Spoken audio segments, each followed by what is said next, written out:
んばんは、新パイロットきよきよです。今回はちょっと渋めにクラシックな機体を取り上げていきたいと思います。ご紹介する機体はこちら、コマーシャルシミュレーションシステムさんからリリースされたマイクロソフトフライトシミュレーター2020向けの機体、その名もボーイング 737-500 です。最新鋭のジェット機もめちゃくちゃかっこいいんですけど、やっぱりクラシックなコックピット、アナログのケーキがずらっと並んでいた時代の737って一度はがっつり味わいたいものですよね。そんな要望をついに叶えてくれそうなアドオンがリリースされました。今回はこの CSS737 を確認しながら、ここ最高ってとことちょっとなというところを正直ベースでご紹介していきます。このチャンネルではシミュレーターの楽しさや魅力を伝えることを目的としており、シム愛好家としての視点からレビューを行っています。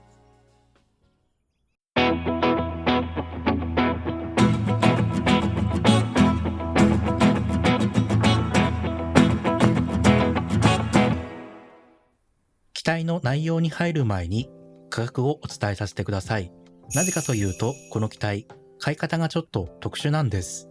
まず、この機体、マイクロソフトフライトシミュレーターの機体としては、あまりお目にかからないサブスクリプション方式を採用しているんです。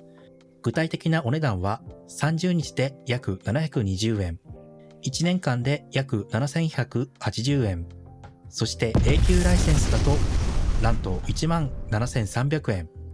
ちょっと比較してみましょう。PMDG さんの 737-700 だと約1万と800円。フェニックスさんの A320 は約9800円。これを見ると機体単品でいかに高いかお分かりいただけますよね。ちなみに私のチャンネルで今まで購入した機体の中ではぶっちぎりで最高値です。まさに737クラシック機体に対する愛がないと買うのに勇気がいる、そんなレベルの価格設定になっています。今はダッシュ500のみなんですけど、今後ダッシュ300、ダッシュ400、貨物機のバージョンがリリースされる予定です。これらはどの購入方法を選んでも追加費用なしで提供されるとのこと。これは嬉しいポイントです。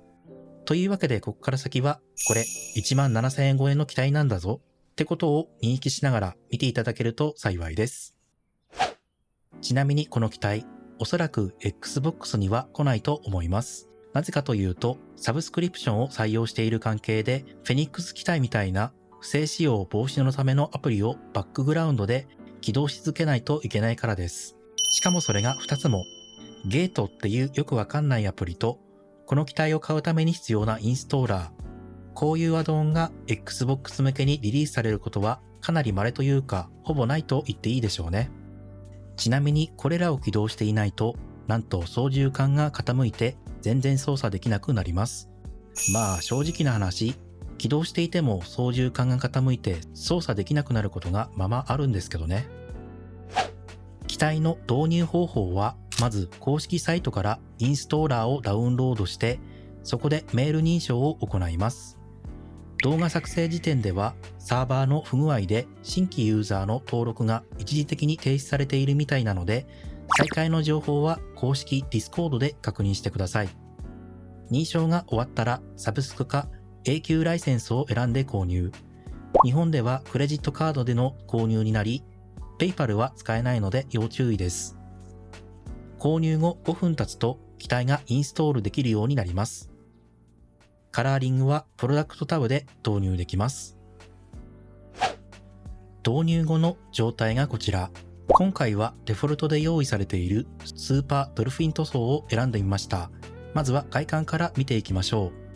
ダッシュ500の全長は約31メートル。めちゃくちゃ小さくてなんか可愛いです。この機体の特徴の一つでもある独特なおむつび型、いい味を出しています。翼、エンジン、胴体下にはしっかりと汚れのテクスチャーがあって、使い込まれた機体の雰囲気が感じられます。ただ、機体のリベットとかなんかは、テクスチャー表現のせいか、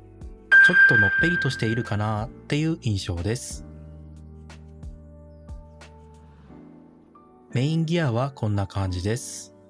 17,000円超えの機体としてはちょっとテクスチャーが荒いように感じちゃいます。ノーズギア周りも同様なので、もう少し頑張ってほしかったなぁって思いました。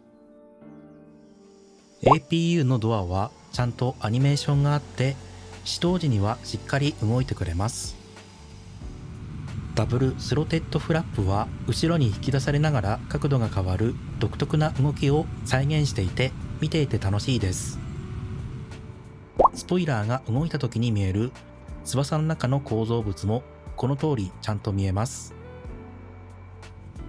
次はノーズ周りです。この CSS737、残念ながら眉毛っぽく見える天窓がありません。PMDG さんみたいに変更できるオプションもなし。つまり AirDo さんとか Air 日本さんのように天窓付きの737はこのアドオンでは再現できないってことになります。これはちょっと残念なポイントなので早急に追加してほしいです。では皆さんお待ちかねのコックピットに向かいましょう。こちらが CSS737-500 のコックピットです。737NG シリーズとは違って姿勢指示器 EADI とルートを表示する EHSI が部分的にグラスコックピット化されています。ただこの時期ってまだデジタル計器への信頼性が十分じゃなかったんですよね。だからその周りを覆い尽くすようにアナログの計器がびっちりと並んでいます。このごちゃごちゃ感が何とも言えません。EHSI は気象レーダーと地形レーダーの両方に対応しています。中央にあるデジタル式の計器はエンジン計器です。エンジンを始動させると針と中央の数字がこんな感じに動いてくれます。ちなみにダッシュ300の初期型にあったようなアナログの計器がびっしり並ぶオプションは残念ながら用意されていません。ここでちょっと残念なバグ情報です。この計器ですが、アンチエイリアスを DLSS から TAA に変更すると、ちらついたり計器が小刻みに振動するバグっぽい挙動が報告されているみたいです。もし TAA にしている場合は注意してください。ペデスタル周りはこんな感じです。EADI や EHSI の表示を変更するパネルが用意されています。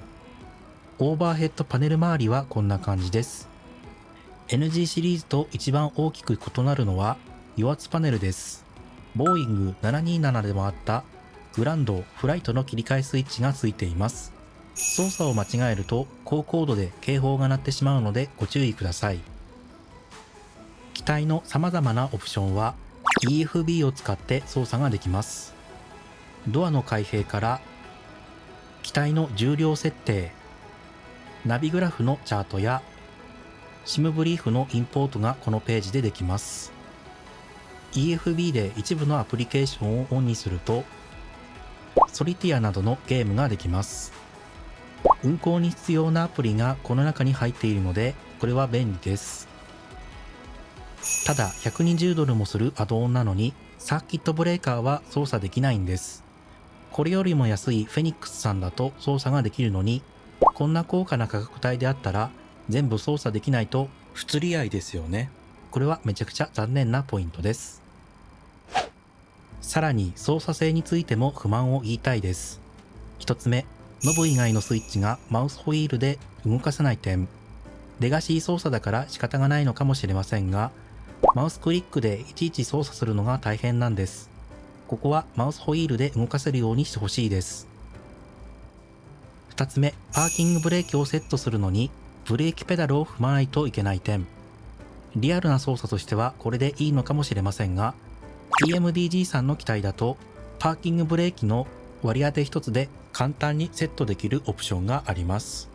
カジュアルなユーザーにはちょっとこの機体は合わないかもしれません。3点目、気圧を自動補正してくれる B キーが使えない点。このキーにいつもお世話になっている人は気圧を合わせるのが面倒と感じるかもしれませんね。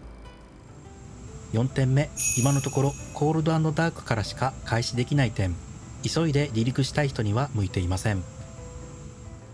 そして5点目、CDU が SIM ブリーフインポートに対応していない点。これが一番の不満です。手打ちが大好きな人には問題ないと思いますが、長いルートを入力するには時間が必要で、気軽に飛ばせる機体ではないですね。一応 EFB にはインポートできる機能があり、今後のアップデートで CDU にも対応する予定なんですが、なぜリリース時に CDU 対応を入れなかったのか本当に謎です。最後の6点目は機体の認証問題です。さっきも言った通り、認証が失敗すると機体が操作できなくなるんですけど、これが結構頻繁に発生します。しかも失敗ということでリロードすると、今度は機体のメインギア、ノーズギアが非表示になっちゃって、結局機体選択画面からスタートし直さないといけない羽目に、これは結構イライラします。まとめるとこの機体は玄人向けと言えるでしょう。不満が多くて申し訳ないんですが、こんな高価なアドオンなのでどうしても気になりました。次はキャビンです。ロックが壊れてて誰でもウェルカムなドアを開けると 3×3 のシートレイアウトになっているキャビンが確認できます。$120の機体なんですけど、触れることができるのは機体のドアのロックとトイレの中に入って使用後に流せることぐらいです。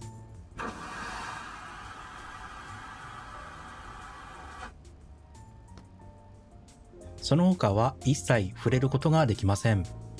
ここはアップデートで更新が入るのかわかりませんが、これだけの要素では正直ユーザーも満足できないと思います。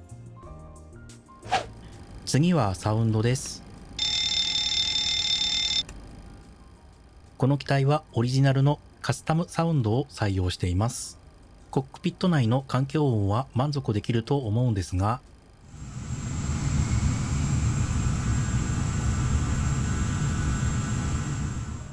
エンジンについては他の機体と比べると静かに感じますし、カメラの位置を動かしても音が変化しない残念な仕様です。CSS737 のまとめとしては、$120という非常に高価なアドオンとしてリリースしたものの、